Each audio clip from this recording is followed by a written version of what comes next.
Hello दोस्तों। आज की स्टोरी है बिल्ली ने मारी बाजी। एक समय की बात है। एक जंगल में एक बहुत बड़े पेड़ के तने में एक खोल था। उस खोल में कप्पू नाम का एक तीतर रहा करता था। हर रोज वह खाना ढूंढने खेतों में जाया करता था और शाम तक लौट आता था। एक दिन खाना ढूंढते ढूंढते कप्पू अपने दोस्तों के साथ दूर किसी खेत में निकल गया और शाम को नहीं लौटा। जब कई दिनों तक तीतर वापस नहीं आया तो उसके खोल को एक खरगोश ने अपना घर बना लिया और वहीं रहने लगा। लगभग 2 से 3 हफ्तों के बाद तीतर वापस आया। खा खा कर वह बहुत मोटा हो गया था और लंबे सफ़र के कारण बहुत थक भी गया था। लौटकर उसने देखा कि उसके घर में खरगोश रह रहा है।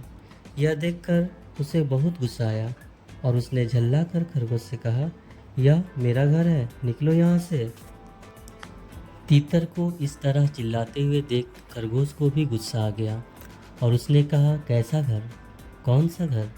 जंगल का नियम है कि जो जहाँ रह रहा है वहीं उसका घर है। तुम यहाँ रहते थे लेकिन अब यहाँ मैं रहता हूँ और इसलिए यह घर मेरा है। इस तरह दोनों के बीच बहस शुरू हो गई। तीतर बार बार खरगोश को घर से निकलने के लिए कह रहा था और खरगोश अपनी जगह से टस से मस नहीं हो रहा था। तब तीतर ने कहा कि इस बात का फैसला हम किसी तीसरे को करने देते हैं। उन दोनों की इस लड़ाई को दूर से एक बिल्ली देख रही थी। उसने सोचा कि अगर फैसले के लिए ये दोनों मेरे पास आ जाए तो मुझे इन्हें खाने का एक अच्छा अवसर मिल जाएगा।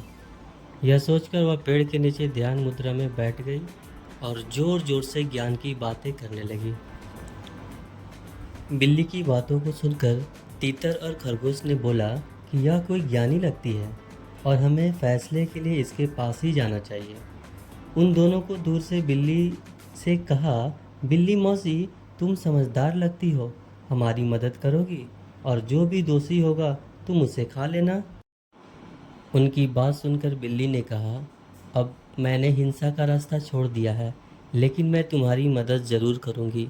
समस्या यह है कि मैं अब बूढ़ी हो गई हूँ और इतने दूर से मुझे कुछ सुनाई नहीं दे रहा है। क्या तुम दोनों मेरे पास आ सकते हो? उन दोनों ने बिल्ली की बात पर भरोसा कर लिया और उसके पास चले गए। जैसे ही वो उसके पास गए, बिल्ली ने तुरंत पंजा मारा और एक ही झपट्टे में दोनों को मार डाला। तो क्या समझ में आया? अगर आपस में झगड़ा हो जाए तो हो जाने दीजिए, लेकिन अपने बीच में किसी तीसरे को नहीं आने दें, वरना वह बिल्ली की तरह अपना बाजी मार जाएगा। Thank you. अगर स्टोरी अच्छी लगी हो तो इसे लाइक करें, शेयर करें और सब्सक्राइब करें।